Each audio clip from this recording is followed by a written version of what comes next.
En situation de stress, quand on a un stress qui est donc momentané, ou alors quand on fait un effort physique, d'un coup, on a la tension artérielle qui s'élève, c'est normal. Mais pour des personnes qui sont hyper tendues, c'est que ce stress et cette tension, elle reste élevée tout le temps.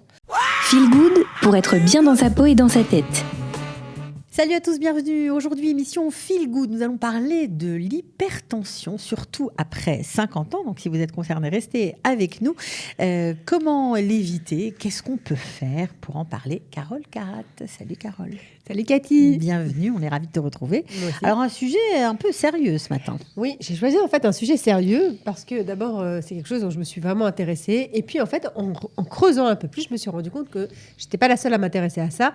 15 millions de Français, en fait, sont hyper tendus. C'est-à-dire, ils présentent des symptômes d'hypertension artérielle. Et c'est même le premier motif de consultation des médecins donc, aujourd'hui chez le généraliste. C'est quand même énorme. Alors juste savoir, il y a plusieurs types, j'imagine, d'hypertension. Oui, en fait, si vous avez des symptômes, enfin je vais en parler, je vais d'abord dire qu'est-ce que c'est que l'hypertension artérielle, voilà. et on va venir en fait aux symptômes. En fait, qu'est-ce que ça veut dire hypertension artérielle? Ça s'appelle une haute pression sanguine. En fait, elle se caractérise par une pression qui est anormalement forte du sang, comme un débit, sur quoi? Sur la paroi des artères. C'est pour ça que c'est assez dangereux donc de vivre avec ça et de pas s'en occuper. En fait, en situation de stress, quand on a un stress qui est donc momentané, ou alors quand on fait un effort physique, d'un coup, on a la tension artérielle qui s'élève, c'est normal. Mais pour des personnes qui sont hyper tendues, c'est que ce stress et cette tension, elle reste élevée tout le temps. Tout le temps, même au repos, en l'absence de stress. Donc c'est ce qui est assez un petit peu inquiétant. Qu'est-ce que ça peut provoquer ? Alors en fait, déjà, il y a deux... qu'est-ce que ça peut provoquer? De la fatigue, ça peut provoquer des maux de tête, on se sent pas trop dans son assiette, c'est-à-dire on a des étourdissements par moment, on a des crampes parfois musculaires, on a une gêne respiratoire, et on a envie fréquente d'aller au petit coin, parfois le nez qui peut saigner, ça c'est quand même quand c'est fort. Donc vous voyez que l'éventail, il est quand même assez ouvert. Mais pour revenir vers ça, j'aimerais vous expliquer les plusieurs types de hypertension. Voilà, parce qu'on en a parlé, mais on ne les a pas expliqués. Exactement, il y en a plusieurs. Il y a une hypertension qu'on appelle hypertension primaire, qui est en fait essentielle. Elle représente 90% des cas. C'est une hypertension qui est liée et elle est causée par des facteurs qui sont extérieurs ou ça s'accumule en plus dans les années.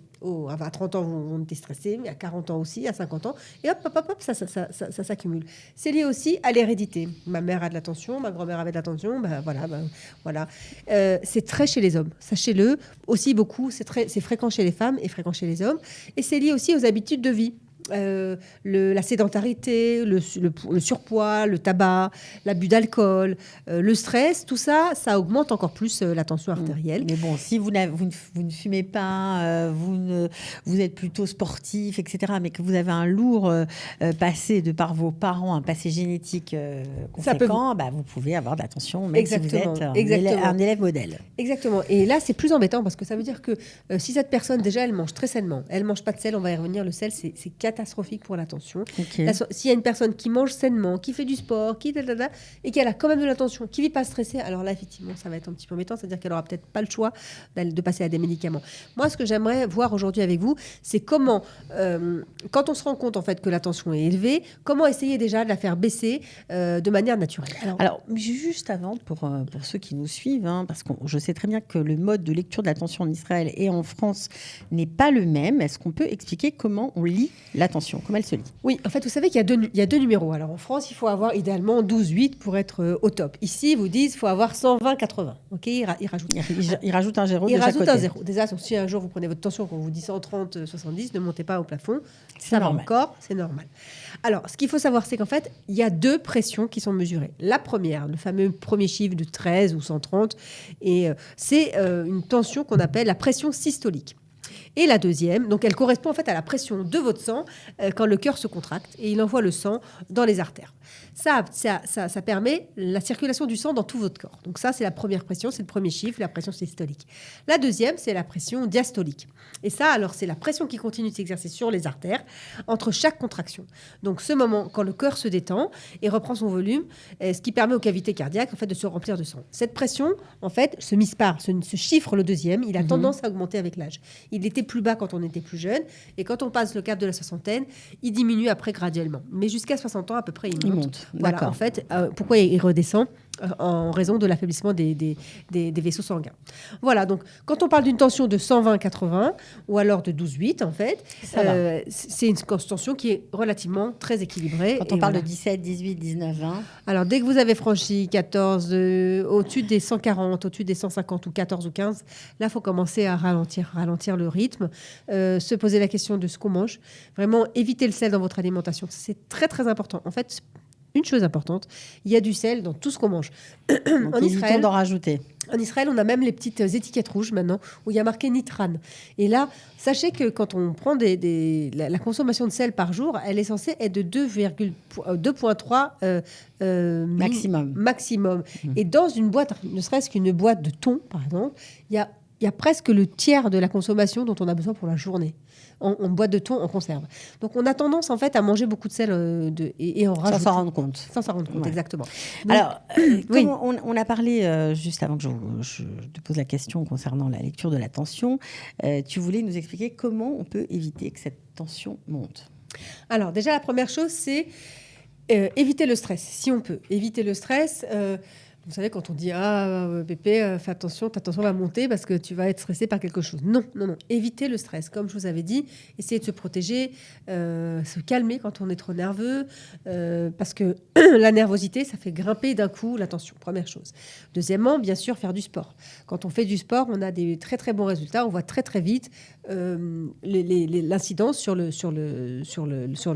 tension artérielle qui, petit à petit, se descend. Voilà. Puis, l'alimentation. Enlever le sel de notre alimentation. Essayez de remplacer le goût du sel par tout plein d'épices. Vous pouvez mettre des herbes de Provence, vous pouvez mettre du curcuma, vous avez plein de choses qu'on peut faire à la place du sel. Vous pouvez même mettre, il y a du sel à base de... Vous pouvez mettre même du sel, il y a du sel qui s'appelle... que je vous cherche le nom. C'est comme une sorte de... Comme le stevia pour le sucre. Quelque chose qui ressemble au sel, mais qui n'est pas le sel, en fait. Et surtout, ne pas mettre la salière. Ça s'appelle le gomasio. Voilà, le gomasio. Ça se trouve ici? Ça se trouve en Israël? Ça se trouve en France, ça je sais. Ça remplace le sel, mais il n'y a pas de sel dedans. Et c'est un bon truc pour éviter de mettre du sel, etc. Okay. Évitez la salière sur la table. Si c'est possible, ne mettez pas de salière sur la table. Et puis surtout, la bonne chose à faire, c'est manger sainement, des fruits et légumes, manger des céréales complètes. Et puis faire attention à soi, se reprendre en main, faire attention à son poids. Perdre du poids, ça fait tout de suite baisser la tension. On dit que 5 kilos perdus, c'est tout de suite une mesure qui va mieux. Voilà, donc ça, c'est pour le... Alors, il y a des petits trucs de cuisinier, c'est sympa. Et si vous aimez cuisiner avec le sel, vous pouvez prendre de l'eau gazeuse. Vous savez, du soda, un peu maïs soda, et vous en mettez un peu dans votre cuisine, ça va donner un petit goût salé. C'est très léger, il y a beaucoup moins de sel que dans le... Et sinon, vous utilisez à fond le thym, le persil, les fines herbes, le coriandre, les ail, les oignons, etc. Et puis voilà pour la tension. Mais la tension, c'est quelque chose... Je vous invite à la surveiller parce que c'est quelque chose où les gens... Parfois, il n'y a pas de symptômes. On a l'impression que tout va bien. Et en fait, c'est quand on la check qu'on se rend compte qu'elle est quand même élevée. Quand on s'énerve, quand on est irritable, et même quand on se met à crier sans raison vraiment. Pas toujours. Par exemple, parfois, vous allez chez le docteur et déjà, rien que le fait de le voir en blouse blanche, ça s'appelle le syndrome de la blouse blanche, on a la tension qui monte. D'ailleurs, il a l'habitude, lui, parce qu'il dit, je vous la prends, elle est haute, je vous la reprends dans 5 minutes. Respirez, je vous la reprends dans 5 minutes. Et donc, c'est quelque chose de connu. Mais concernant comment l'éviter, une fois que vous voyez que vous avez de la tension chez votre médecin, vous l'avez vu 1 fois, 2 fois, 3 fois, il va vous donner un tensiomètre. Vous prenez des mesures et un petit carnet et vous écrivez. Vous la prenez 3 fois par jour et vous notez quel est le chiffre.